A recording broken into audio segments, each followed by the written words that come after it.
Have you ever felt like no matter how hard you try, your life remains stuck, like you're walking against the wind?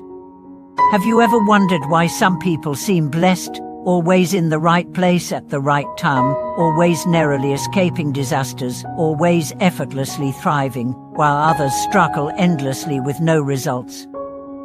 Is it just luck? Or is there something more at work, something hidden, quiet, and profoundly powerful?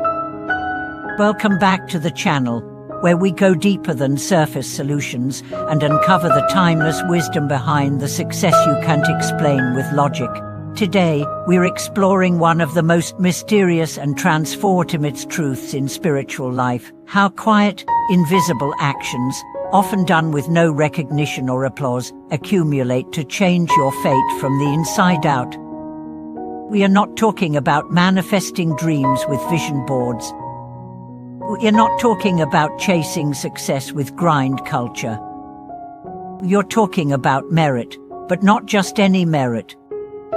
Invisible merit, silent good, seeds that whisper but echo across lifetimes. Let's begin with a powerful principle. Destiny is not written in stone. It is rewritten with every thought, every word, every intention. Many people mistakenly believe that karma is fixed, that if you did bad in a past life, you're doomed to suffer in this one, but the Buddha never said that. What he taught was this: karma ripens based on present action, and most importantly, present intention. So how do we quietly alter our karmic field? Let me introduce you to 3 invisible acts, seemingly small things that, done consistently, open doors you didn't know existed, attract blessings you never saw coming, and gradually align your path with unseen protection and support. These are not hacks, these are practices rooted in ancient Buddhist teachings, verified through centuries of observation, and increasingly confirmed by modern psychological research on behavior and energy. 1. The first act: cleaning the path for others. It might sound strange, but sweeping the floor, removing a rock from the road, wiping a dirty bench, even picking up trash, when done with the intention that others may pass safely and peacefully, creates enormous merit. Because it aligns your energy with service without recognition. In a Buddhist monastery, novice monks are trained not just to meditate, but to sweep, to clean the temple grounds before dawn, to wipe statues, to organize slippers. At first, this seems menial, but over time, the monk realizes he's not just cleaning dust, he's removing obstacles for others. Story is often told of an old layman who had no education, no knowledge of sutras, but swept the temple every day for 30 years. When he died, witnesses saw light emitting from his body. The teacher later explained, he swept the floor, and in doing so, he swept his karma clean. The lesson: when you remove obstacles for others, you remove them from your own path as well. 2. The second act: silently rejoicing in the success of others. This might be the hardest and the most transformative. The next time you see someone succeed, get promoted, win praise, find love, gain wealth, instead of feeling jealous, silently say, "May they be happy, may they be blessed, may I rejoice in their joy." Why is this so powerful? Because most of us unknowingly generate negative karma through envy. We see others shine, and we shrink, we gossip, we dismiss their success as luck, and in doing so, we shut the door on our own potential. But when you rejoice, even if your life is in pieces, you are tuning yourself to the frequency of abundance.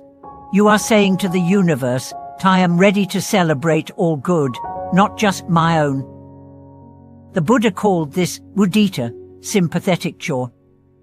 It's one of the 4 I am miserables. Practicing mudita doesn't mean denying your pain. It means choosing not to spread it. And over time, it generates blessings so vast, even your enemies begin to support you, often without knowing why. 3. The third act: protecting others from harm, even in small ways.